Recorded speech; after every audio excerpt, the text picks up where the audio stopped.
Soy Andrés Longton, hermano de Arturo Longton. En la política lo que nos hace mucho daño hoy día es eso, el perder el respeto entre nosotros. Y la gente quiere algo nuevo, o sea, eso por lo menos la lectura que uno ve, que hay un agotamiento. Yo lo vi en la calle, lo sentí con la gente. Mira, aunque no lo creamos, si estuviste en familia política, tuviste que dedicar a la política, no. Yo cuando entré a un programa de televisión nunca pensé en ser candidato a nada. Oye Andrés, si el Congreso fuera un reality, ¿qué nombre le pondría ahí? Hay hartos personajes de repente. Mundos diversos. Hartos personajes.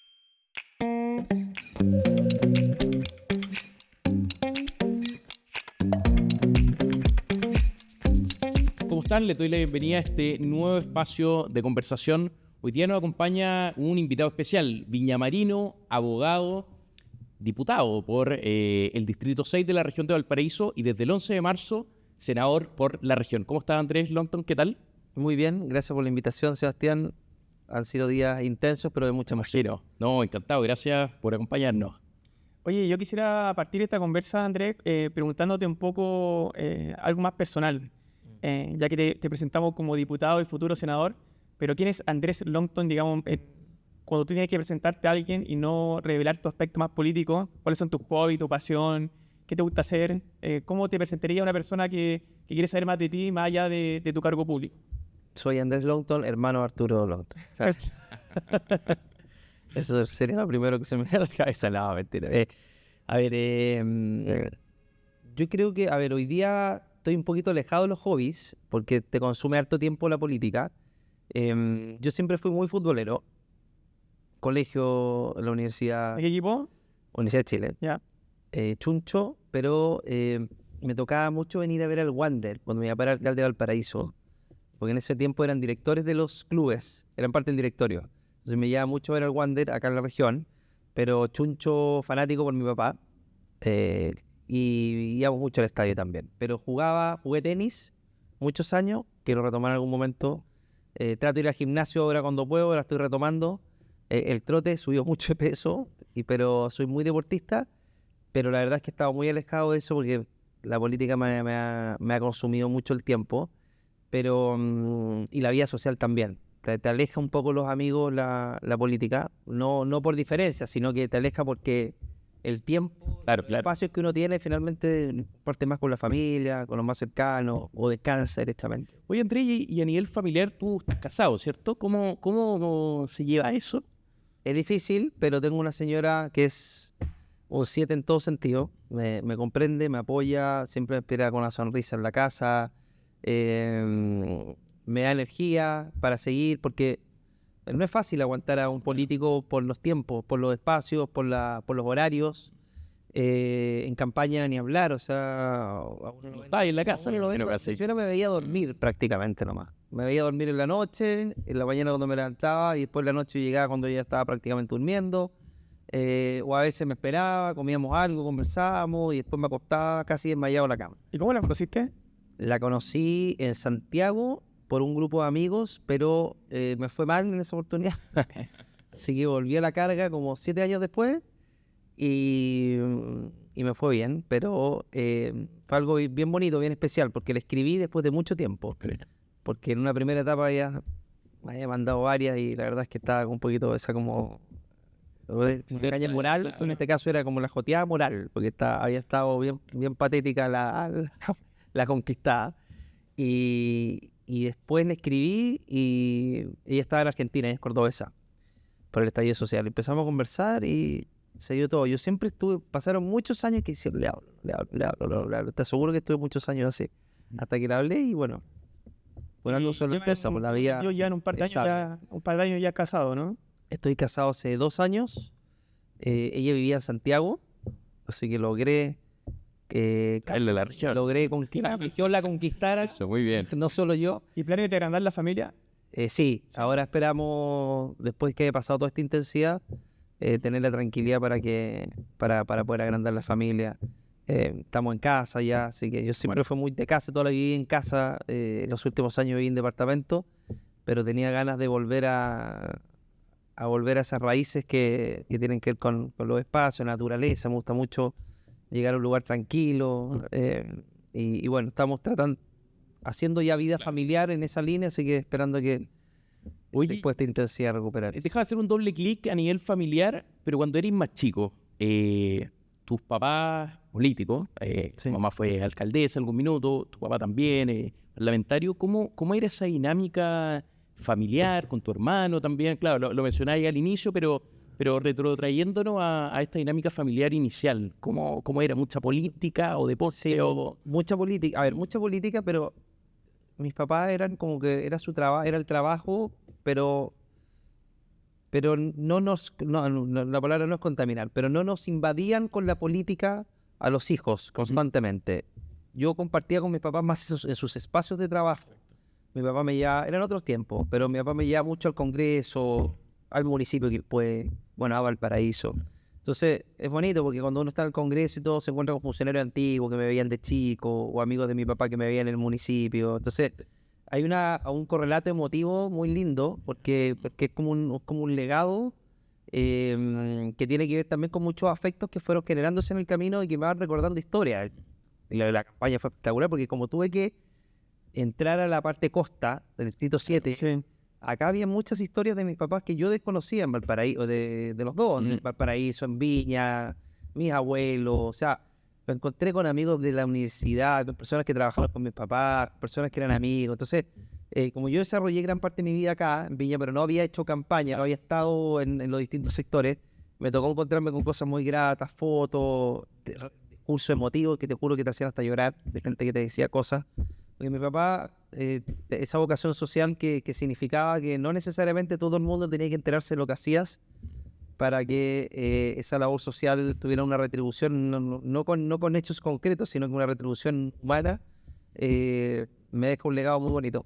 Oye, esas conversaciones familiares, como decía Sebastián, que yo creo que hablaba mucho de política con tus viejos y quizás tu hermano también. Y después esas conversaciones yo creo que fueron moviéndose de área, ¿no? Después se hablaba de farándula en algún momento. Pienso por tu hermano. Era tema de conversación, claro, primero por tu hermano, después por ti mismo, que tuviste también en digamos, un pasado televisivo. Sí. Se hablaba de farándula en la mesa, ¿no? Era tema de conversación familiar. Sí, era tema de conversación. Esto fue el 2005 cuando mi hermano entró a la granja. Sí. Y estábamos todos así, pero... O sea, era algo muy novedoso, porque está bien, mi papá eran personas públicas, pero respecto a televisivo no. Pero igualmente a mi hermano le gustaba mucho, entonces era un personaje ya como en Viña muy conocido, Claro. llamaba mucho la atención por su personalidad, por su look, etcétera. Y cuando postulé y queda, la verdad es que fue una sorpresa y estábamos todos muy entretenidos con el reality y ya además le fue tan bien, Sí. se cambió Llegó a la a señal, la ¿no? calle, Claro. llegó a la Sí. y la gente te preguntaba a tu hermano, las conversaciones en la mesa, mi papá. Bueno, mi papá era siempre más estructurado que mi mamá. Mi mamá es como más que haga lo que quieran los hijos y todo. Mi papá era más la carrera, un poquito. No exigente en ese sentido, no eran papás que te cortaban las alas, pero sí era un poquito más, Estructurado. quizás. más estructurado. Mi papá en general eran personas que uno podría estudiar la carrera que uno quisiera, pero mientras Ya. tú eras feliz, échale para él. Oye, ¿y tu hermano Arturo te empujó un poco por ese camino? Tú, supongo que como tu hermano mayor, tú igual lo mirás como con un grado de admiración Sí. y supongo que tú le preguntáis también cómo era, digamos, tras bambalinas todo el mundo de los reality y te empujó también por ello, ¿no? Mira, más que me empujó, a mí siempre me llamó la atención hacer algo distinto en mi vida. Pues yo estudié Derecho, abogado, y a trabajar en una oficina, a trabajar, hacer mi educación acá en Viña. Y como que tenía esa sensación de querer hacer algo distinto, me podría haber sido un reality, podría haber sido cualquier cosa. Me podría ir a Japón, me podría haber ido, o sea, cualquier cosa distinta en mi vida quería hacer. Salió esta oportunidad, fui al casting, todo. No fui por mi hermano, todos creen que llegué por mi hermano, pero llegué por un primo al casting. Primo me recomendó que era futbolista, campeón con Everton acá el 2007. Y te llamó un Me productor. llamó él, me dijo, Andrés, yo postulé a esto, me fue bien, pero yo tengo mis hijos, todo, la verdad es que... Postula tú. ¿Por qué no postulas tú? Me dijo, no, me lo postulé, me llamaron, prueba de cámara, y de repente me llaman y me dice, Andrés, queremos que entre al programa. ¿Quieres estar en la mitad o al comienzo? Y le digo, no, al comienzo, porque en la mitad yo ya conocía el formato por mi hermano, los que entran en la mitad les pegan la patada rápidamente. Sí, sí. Entonces, no, al comienzo ya. Empezamos a negociar y yo tenía muchos compromisos. Yo estaba terminando un magíster, tenía ya obligaciones. Entonces, la verdad es que no era muy tentador lo que iba a recibir. Claro. Porque como era NN, y que no, ya estoy... Entonces le dije, mira, ¿sabes qué? Págueme lo mismo que estoy ganando. Y entré y no, mi papá, obviamente, ¿Qué tal? que no le gustó mucho. Mi mamá, o sea, no sé todo lo contrario, pero mi mamá es que échale para adelante, lo que te hace. Bueno, Y tu hermano con envidia mirando que ya... no, mi hermano me dio un concepto que me Sí. siempre lo comentamos, que lo que más me recuerdo me dijo, sé tú. Peor negocio en un reality que tratar de aparentar ser alguien más. Yo siempre fui yo, me fue bien. Si uno trata de hacer un personaje, alguien más, la gente lo nota, porque esa poca naturalidad se percibe. Si quieres hacer tú, pásalo bien y lo que tenga que ser. Ahora, el riesgo era alto porque si el programa le iba mal, o lo veía poca gente y terminaba y yo pasaba sin pena ni gloria y me echaban, yo después, todos sabemos que estamos en un país... Ese fue el segundo puesto, ¿no? Un dos opuesto. Y Chile es un país estructurado, conservador, mucho del biotipo, de la estructura. Entonces, si el que estudió Derecho, es abogado, se mete en un reality, Sí. para muchos pareciera ser que no es confiable. Y me pasó mucho que después postulé trabajo y me costó mucho volver. No me fue fácil, me lo advirtieron, ¿ah? Oye, pero Pero si hubiera pasado sin pena ni gloria, habría sido peor. Peor, claro. esa experiencia de estar en un reality, estar expuesto en las cámaras, donde te están viendo todo el tiempo, ¿se replica en alguna medida en el Congreso, no? Teniendo también cámara al frente, o te ayudó a desenvolverte en tus habilidades blandas.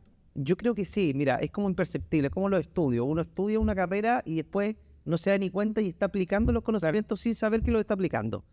Y yo creo que es lo mismo. Yo le perdí el miedo a las cámaras dentro. Yo tenía una personalidad que era, yo soy bien polvorita, poco impulsivo a veces, pero era introvertido en algunas cosas.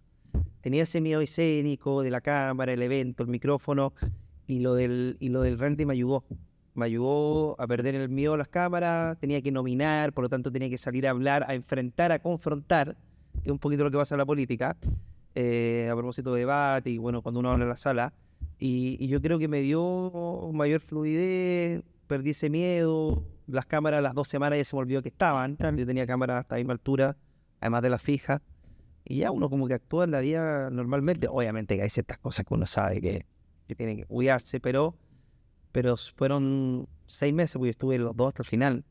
En el otro me fui antes, pero porque renuncié, pero estuve 6 meses en cada uno. Y la verdad es que emocionalmente además saca lo mejor y lo peor de ti. La gente no sabe que uno que vaya a aprender de nada, pero uno tiene una etapa de crecimiento, como una etapa express. En pocos meses creces lo que podrías crecer en la vida en muchos años. Así que fue una buena experiencia, yo estoy orgulloso de la experiencia, no reniego de ella. Y cada vez que me preguntan hablo siempre con una sonrisa en la cara porque me parece que fue una experiencia, no pensando que iba a ser político después. Yo viví esa experiencia pensando que después iba a volver a ser abogado, trabajar conmigo. Pero sin ninguna duda que también fue importante para lo otro. Ahora, no salí entre un reality, después volví a trabajar en política, fui asesor de Espina, trabajé en Minacho. Oye, Andrés, si el Congreso fuera un reality, ¿qué nombre le pondríais? Está buena la pregunta. Hay hartos personajes, de repente. Mundos diversos. A estos personajes, y es parecido porque ahí se van eliminados cada 4 años y cada 8, así que... Y nos nominamos constantemente en la sala o en las comisiones. Sí, muy diverso. Yo creo que la Cámara ha perdido mucho prestigio. Soy crítico, creo que hay cosas muy buenas que no se visibilizan. Yo creo que en Chile nos acostumbramos a visibilizar lo malo, lo conflictivo, porque llama más la atención, pero los trabajos que se dan en las comisiones, algunas comisiones son muy interesantes, muy profundos, en la sala también, pero sí creo que en la sala... y en las comisiones y en el tono y en la forma se perdió un poquito el prestigio y está un poquito la política espectáculo que... El reel de los 30 segundos muchas veces. Sí, y que termina generando que la profundidad en el debate no se dé y por lo tanto muchas veces se terminan aprobando cosas por el temor a que si no se aprueba hay una consecuencia en las redes sociales. Y eso es muy dañino para los países porque termina afectando todo el sistema político e institucional. Oye, y viendo este mismo paralelismo entre reality y Congreso... ¿Tienes alguna gran amistad de tu época de los reality? ¿Y cuál sería tu gran amistad en el Congreso? Sí, yo con Joche tengo una gran amistad. Mira. Pero así como se llama, se junta. Sí, o sea, no lo veo hace mucho tiempo, pero hablamos como si fuera la primera vez que hubiéramos hablado. Ya. Hablé con él antes de que entrara, porque él entró a Mundo Opuestos 3, era como el veterano. Claro. Venía el veterano. Entonces, Hay como una nostalgia también de una época, ganas de volver al principio de los 2000. Se han replicado, no sé, volvió Primer Plano en su momento. Sí. Volvieron los reality, el mismo formato. Me da culpa también. Claro, me da culpa. Es como una nostalgia también a los 2000.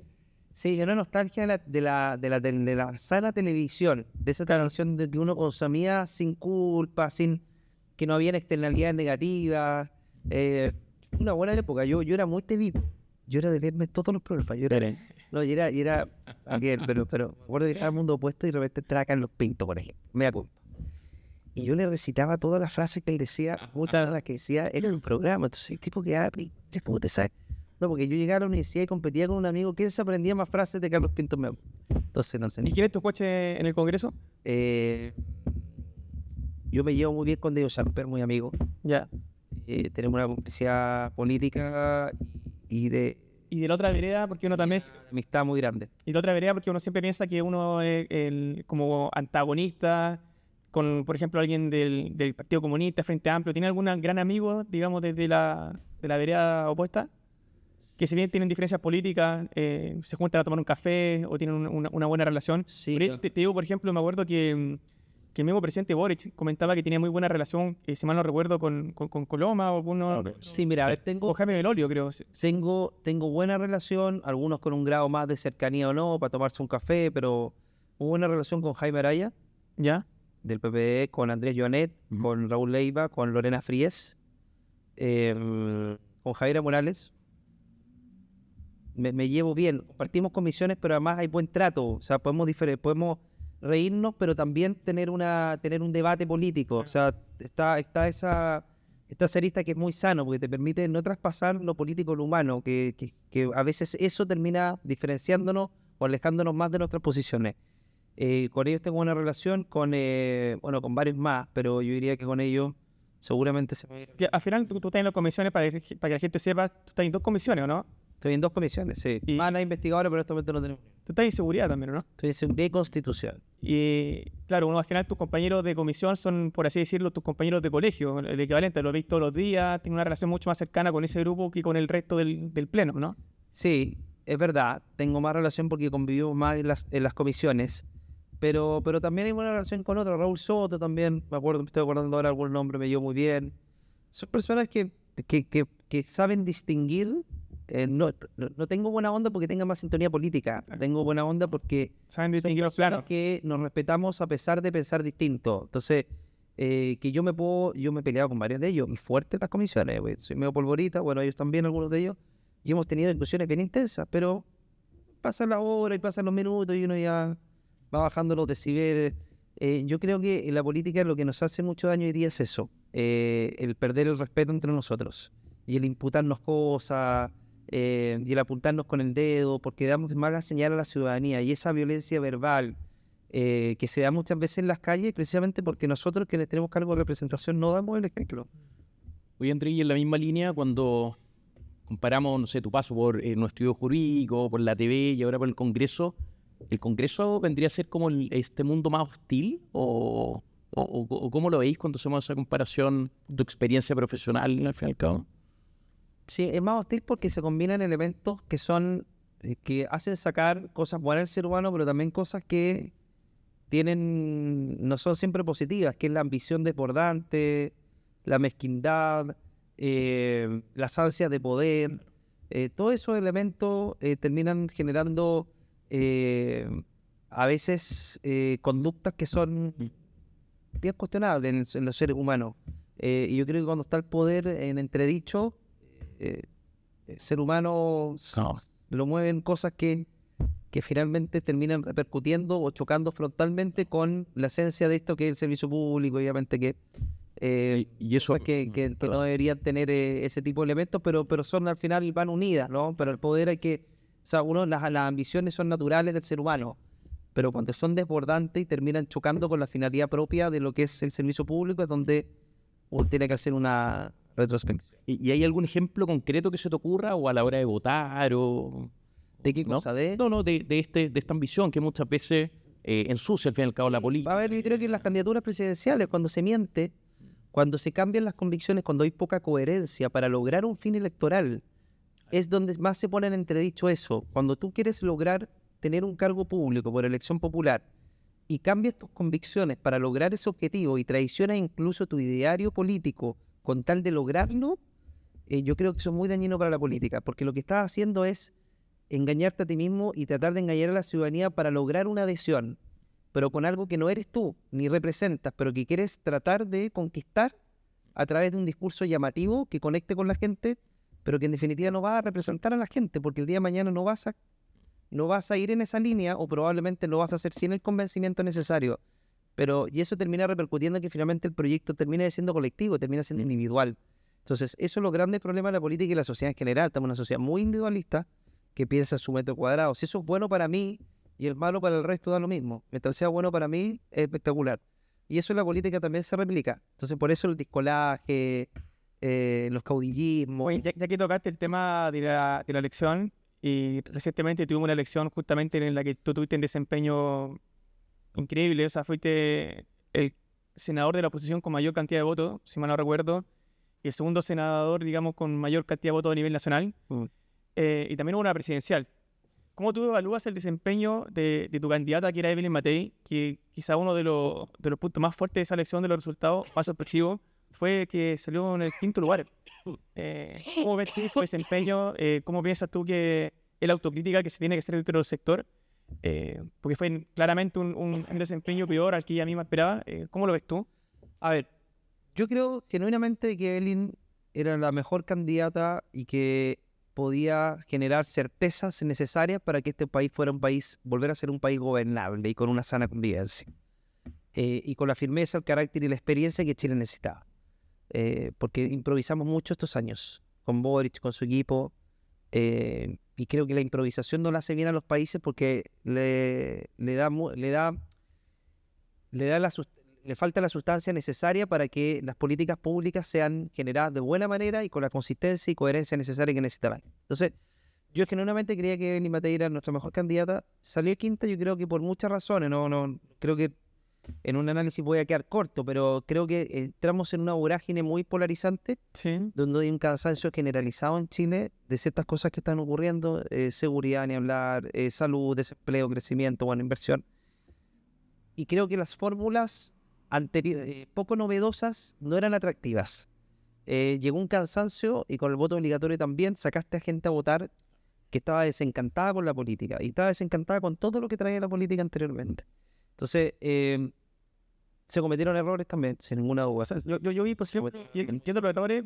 A mí me pasó que personalmente sentí que había poca consistencia en la estrategia. Como que a veces Matei fue muy dura, después trató de ir a buscar el voto quizás más de centro izquierda, ¿sabes? Luego al final también, cuando se vio que Johannes Kaiser, digamos, subió rápidamente en la encuesta, trató de nuevo tirarse más hacia la derecha. Sí. Entonces, yo creo que esa falta de consistencia al final, a la larga, te termina perjudicando tarde o temprano. Sí. A ver, Evelyn y José Antonio Kast tienen que abarcar un público, para ser presidente de Chile cualquiera en verdad, pero ellos son los que tenían un comienzo más posibilidades. Tú tienes que abarcar un público más allá de la derecha. Tienes que agarrar sectores de centro. Así Piñera fue presidente. Estamos bien, es verdad que el péndulo está más a la derecha hoy día, pero sí tienes que tratar de combinar o hacer una sinergia entre tus propuestas y también aquellos que te apoyan, pero que no se sienten solo identificados con tu postura de derecha. Entonces, en ese tránsito, yo creo que se cometieron errores. Creo que faltó esa consistencia para decir, mira, a la derecha la tengo un programa consistente con ellos, pero también soy capaz de abrirme a sectores de centro sin renunciar a esto. Yo creo que la forma, faltó esa fuerza y esa determinación en que diera la seguridad de que Evelyn, obviamente, haciendo el análisis, son todos generales después de la batalla, pero creo que eso puede ser, obviamente errores internos de los partidos, la manera de estructurar la campaña, los tiempos en que se dio, un desgaste natural de una persona que llevaba en primeros puestos muchos años y por lo tanto implicaba una estrategia distinta. Hay muchas cosas, pero eso también termina repercutiendo en el Congreso, porque cuando tú tienes el paraguas presidencial te termina con este porcentaje, te termina también mermando las fuerzas en el Congreso desde el punto de vista de tu capacidad para poder tener mayor adhesión electoral. ¿Y tú tuviste algún rol importante dentro de la campaña, no? ¿O estás en una segunda? No estaba en una segunda línea. No, yo estaba preocupado en mi campaña. Era una campaña muy grande, no me daba espacio para preocuparme de una cosa distinta de mi campaña. Sí, obviamente, es lo que te decía antes, la coherencia y la consistencia en política es muy importante a largo plazo, porque te da credibilidad. Si tú opinas A hoy día, y no por razones electorales, y por razones electorales después opinas B y C y D, esto trae costos. Entonces, yo estuve al lado de Evelyn Matei porque me parecía que era la mejor candidata. Y uno tiene que estar detrás de los candidatos por cómo son como personas y por su proyecto político. Entonces, si yo abandonaba, o cualquier persona que hubiera abandonado a Evelyn, me parece que eso necesariamente se leía como una estrategia electoral. Y eso yo creo que el día de mañana, eso termina debilitando las coaliciones, porque si tú acompañas a un candidato solamente cuando está bien en las encuestas, quiere decir que el proyecto no es colectivo, que es individual. Si todos pasan por buenos y malos momentos en política, todas las coaliciones. Entonces los proyectos colectivos se trata de estar bien en las buenas y en las malas. Esto igual que la amistad, igual que la familia, uno tiene que estar no cuando estamos celebrando estamos teniendo buenos resultados. Entonces ese tipo de cosas termina debilitando las coaliciones cuando no hay suficiente convicción de tus proyectos políticos. Andrés, habláis de la campaña de Evelyn, de que la coalición al fin y al cabo no tuvo un buen rendimiento. ¿Y cómo lo viste a nivel de Congreso también? Tú ahora, claro, te moviste de diputado a senador, una buena votación, así que felicitaciones desde ya. Pero también a nivel de coalición, bueno, en general no le fue muy bien. ¿No hubo una buena lectura ahí del votante? ¿O cuál crees que a grandes rasgos puede haber sido la razón? Yo creo que lo del candidato presidencial te influye mucho en las parlamentarias, sin ninguna duda. Creo que estamos pasando por un momento de país muy polarizante, donde hay un agotamiento de las quizás figuras tradicionales o quizás recetas conocidas, y la gente quiere algo nuevo. O sea, eso por lo menos la lectura que uno ve, que hay un agotamiento. Yo lo vi en la calle, lo sentí con la gente. Entonces eso generó dos fenómenos.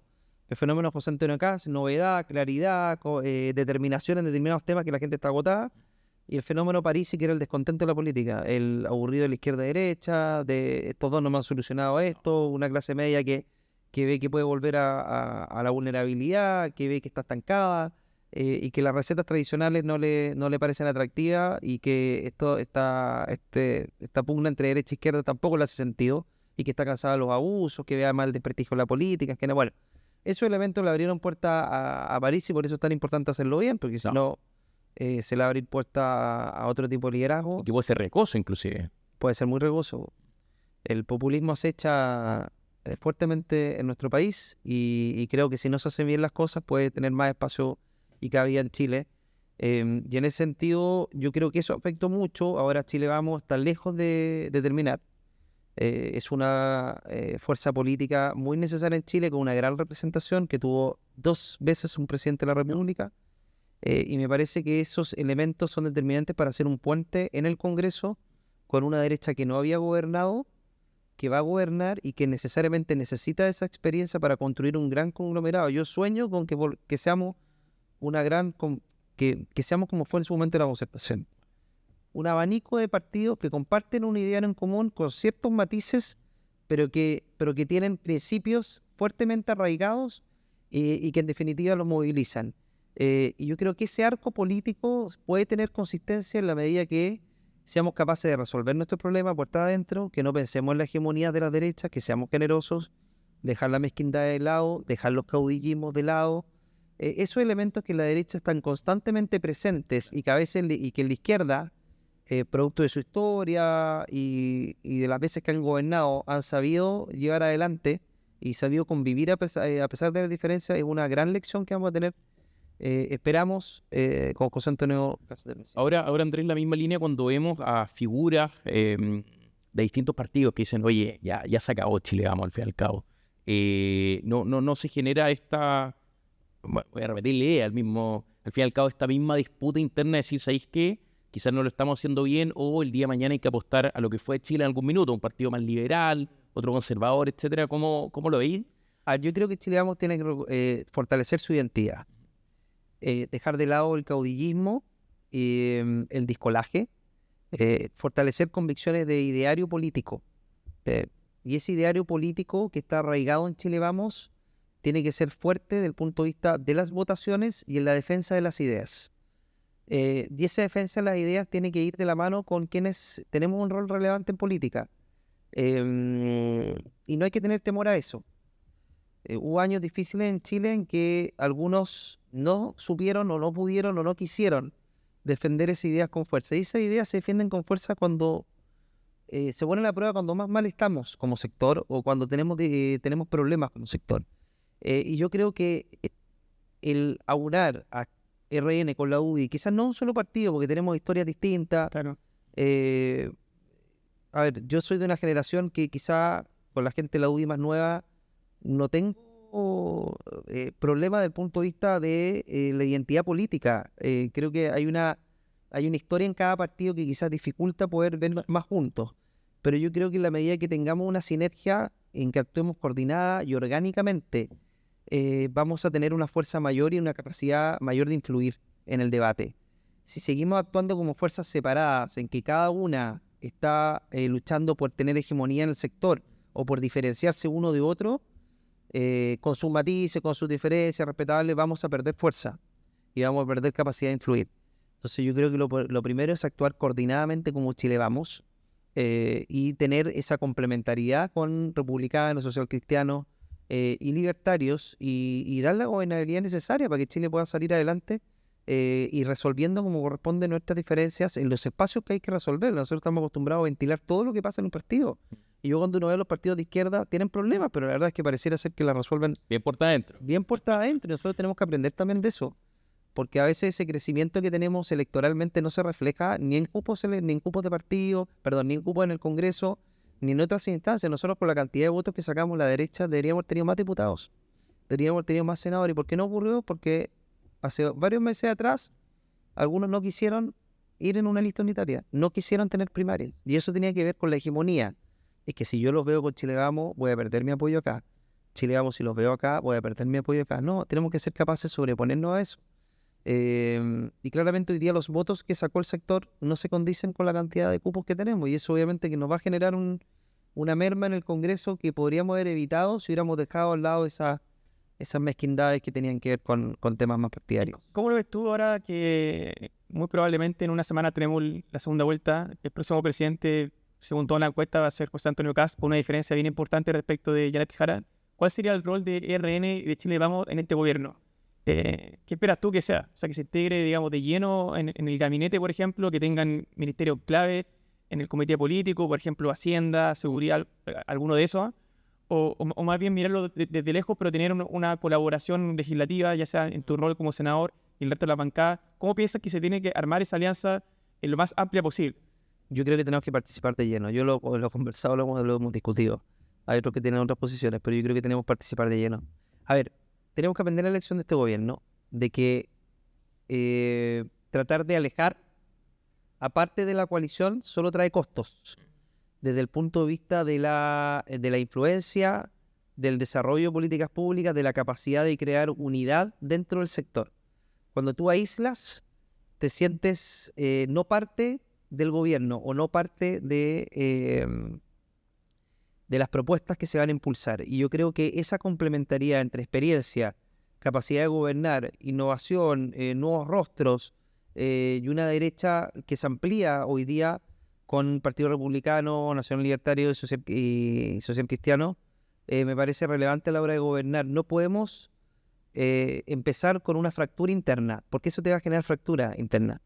Necesariamente nos vamos a ver como contradictores cuando tenemos que ser parte de las soluciones, y también porque si no, si estamos en una línea más alejada, vamos a tener costos por esto, pero no vamos a participar de las decisiones. Entonces no vamos a tener influencia en las decisiones y por lo tanto no vamos a tener capacidad de remediar, corregir o influir para que las cosas se hagan de manera distinta. A mí me parece que tenemos que actuar unidos, sin ninguna duda ser un puente también, para poder lograr los votos necesarios para sacar adelante temas importantes. O sea, la experiencia nuestra en el Congreso, más dialogante, capacidad de construir puentes para sacar adelante iniciativas muy importantes. Si uno se fija la cantidad de proyectos que tiene el sello de Renovación Nacional, son muchos. Y en ese sentido eso se logra porque somos capaces de saber de que estamos conviviendo con gente que piensa distinto, pero que también es importante sacar el proyecto, y muchas veces no sacando el 100%, estamos muy cercanos a ello, no renunciando a nuestra idea, pero sí pensando que los proyectos tienen que seguir adelante por el bien de Chile. ¿Y tú te imaginas el rol, por ejemplo, de RN parecido, haciendo un paralelo a lo que fue el Partido Socialista en la coalición gobernante, lo que fue como el rol del Partido Comunista Frente Amplio, que muchos dicen que se le otorgó mayor gobernabilidad una vez que se suma al socialismo democrático? Lo digo no solamente por ese ejemplo, sino más bien porque si bien se habla mucho de una eventual disolución de Chile Vamos, uno ve el Senado, donde ahora tú vas a ser uno de los protagonistas, y RN es la bancada con mayor cantidad de senadores, tienen 9 senadores. De hecho, republicanos tienen 5 solamente. O sea, se ve que todavía hay una hegemonía de Chile Vamos en el Senado que no se refleja quizá en la Cámara Baja, pero obviamente cualquier ley que quiera pasar el gobierno necesitan necesariamente los votos de Renovación Nacional. Sí. O sea, ¿cómo ves tú que va a ser ese rol? Yo creo que la participación tiene que ser del día uno.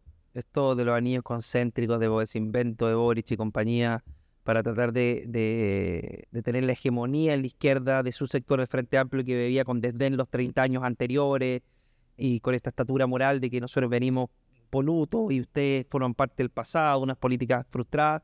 No es el camino, porque eso es construir desde la división en el sector. Yo creo que nosotros tenemos que integrar el comité político, tenemos que integrar puestos importantes de gobierno, tenemos que tener capaces de confluir, porque esa confluencia te va a generar también el puente necesario en el Congreso. Las vías de acceso al Congreso van a ser distintas y además vas a construir un gran proyecto de derecha y de centro derecha, y esos elementos te dan gobernabilidad, porque te dan mayores espacios de negociación, mayores espacios de adhesión. Entonces, siendo Reno un partido con 9 senadores y teniendo además, siendo el partido más votado hace un año en las elecciones municipales de alcalde y concejales, nos da una gran espalda para poder influir en el Senado, también en la Cámara. Tenemos 13 diputados, bajamos en la cantidad de diputados, pero igualmente conciliamos, somos una bancada mayoritaria y me parece que vamos a hacer fuerzas que tengan bien equiparadas con otras fuerzas de derecha, que nos va obviamente a dar el mismo peso, y eso obviamente que también hay que hacerlo sentir en el buen sentido de la palabra, para efectos de también nosotros tener un gran liderazgo desde el Senado, para efectos de que sea absolutamente viable el proyecto político de José Antonio Caz. Y en el Senado, por ejemplo, tú me contabas delante que estaba en la Comisión de Seguridad y de Constitución. Sí. ¿Tú pretendes integrar la misma comisión en el Senado o tiene algún interés, algún tema específico, por ejemplo, transporte, salud o alguno en donde tú quieras dejar tu sello?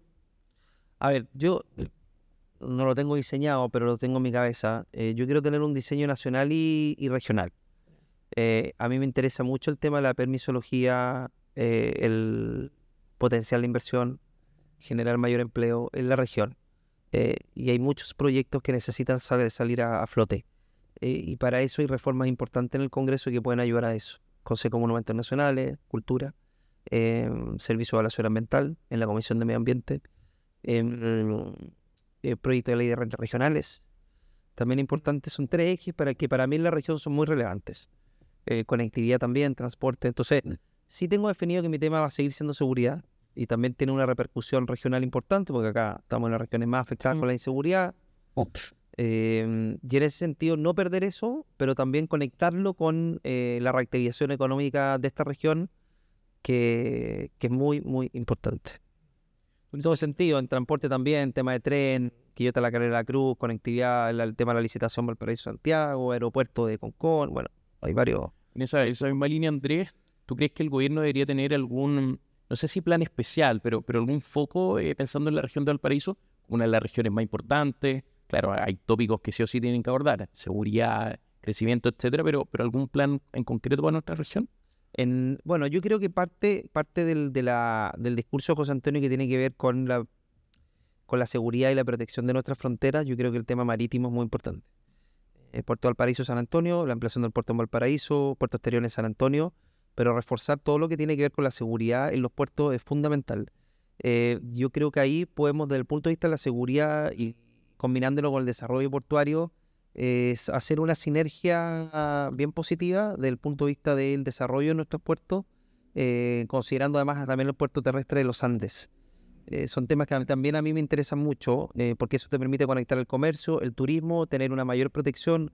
Ahí necesitas tecnología, capacitación, formación, reforzar la policía marítima. Es decir, las fronteras terrestres son un tema muy importante, pero no hay que desproteger las marítimas, que está siendo el gran problema, particularmente en San Antonio, que son puertos de paso del narcotráfico, el crimen organizado, el tema de la propiedad industrial. O sea, a mí me parece que el tema de los puertos es fundamental y yo por lo menos también lo veo como un eje relevante para poder influir a nivel nacional con políticas concretas para el desarrollo de nuestros puertos y para fortalecer la seguridad de nuestra región.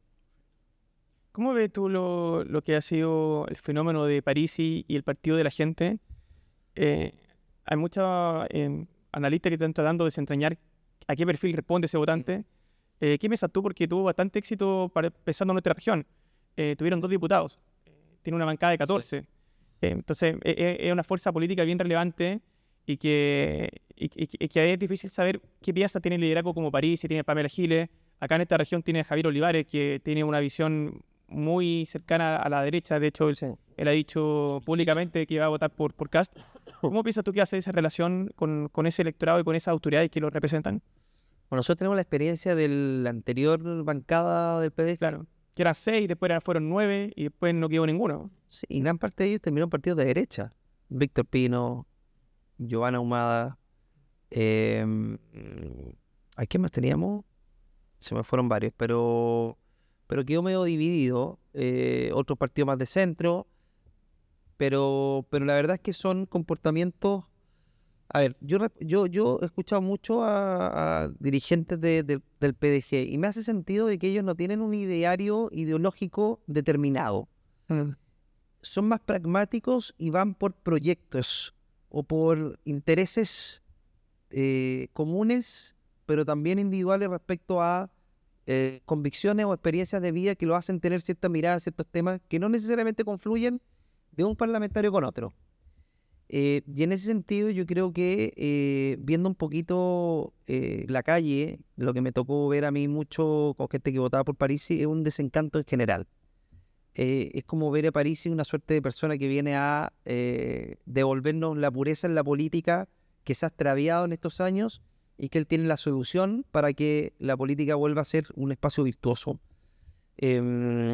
Y claramente que ese discurso tiene que ver con el desprestigio, con el desencanto en la política y que él vio un espacio ahí para penetrar fuertemente, particularmente en el norte de Chile. Entonces yo creo que la bancada va a ser una bancada que va a actuar particularmente por ideas, por proyectos y no va a tener una línea de pensamiento tan clara, cosa de poder anticiparse a un determinado comportamiento. Sí, viendo los parlamentarios del PDG, me parece que muchos confluyen con ideas que son parte de las prioridades de José Antonio Kast. Crecimiento económico, seguridad, empleo, salud, lista de espera. Entonces, yo creo que es una bancada que está desprovista de temas ideológicos y eso me parece positivo, pero también tiene una cuota de incerteza o incertidumbre respecto a cómo se van a comportar. Oye, una última pregunta ya, o penúltima, pensando que ya queda... Arroyo, arroyo. Tú ya le hiciste toda en política, o sea, has sido diputado 2 periodos, senador, te quedan 8 años a partir de marzo. ¿Alguna aspiración presidencial o no? Ninguna. ¿Ninguna? Cero. Yo sé que todos dicen lo mismo, pero yo te lo digo muy, muy seguro. Pienso no arrepentirme nunca de esto, pero creo que la presidencia requiere un nivel de ambición personal grande. Sí. Y yo siempre he hecho en la vida las cosas que me gusta hacer y que me apasionan. A mí me apasiona lo que hago y creo que yo me manejo en los espacios donde me siento cómodo. Y yo creo que la presidencia puede ser muy llamativa para gran parte de los políticos, pero tiene costos altos a nivel personal, de vida privada, de enfrentamiento, de espacios para ti, para tu familia, para los tuyos. Entonces, pocos espacios de deliberación desde el punto de vista de poder tener el espacio necesario para poder enfrentar situaciones, es todo muy contingente. Mira, no me llama la atención, para nada, no me llama la atención. Siento incluso que los presidentes no sé si lo pasan tan bien, sobre todo en los últimos. Y los ministros también. Y los ministros también. No me llama para nada la atención, te lo digo muy en serio. Sé que creo que probablemente todos han dicho lo mismo. Pero... Después dicen todo, estoy disponible. Es como cuando te preguntan, oye, pero tú tienes que empezar para 16 años. Mira, yo lo mismo que el primer periodo de diputado. Yo pienso, no sé si tiene que ver con un tema de generación, no, pero yo estoy en los espacios porque me siento cómodo. Si en 8 años más no me siento cómodo y siento como una etapa superada, no voy a tener temor en decir no sigo. Uno tiene que superar ese tema de que uno se dedica a la política por un tema profesional, porque es esto tu vida. No, tu vida tiene que estar en los espacios donde te apasiona y puedes hacer la diferencia, sobre todo cuando son espacios de servicio público. Entonces, no me llama la atención. Yo creo que el paso de la Diputación al Senado era un paso natural porque te permite superar una etapa de mayor contingencia, de mayor reactividad, a pasar una etapa de ver cosas a mediano y largo plazo y obviamente tener un espacio de influencia mayor para preocuparte también de otros temas que son importantes para la región y para el país. Voy con la última pregunta, Andrés. ¿A los 15 años te imaginaste que ibas a estar como senador electo en la región? No, no me imaginé nunca que estar mira, aunque no lo crea, porque si estuviste en familia política, tuviste carrera política, no. Yo cuando entré a un programa de televisión nunca pensé en ser candidato a nada. De hecho, yo nunca me olvidé de un amigo que me dijo, en cuarto medio me dijo, era como viaje corto medio, no, mentira, estamos en la universidad ya, habíamos salido de la universidad. Y me dijo, tú vas a ser diputado, me dijo.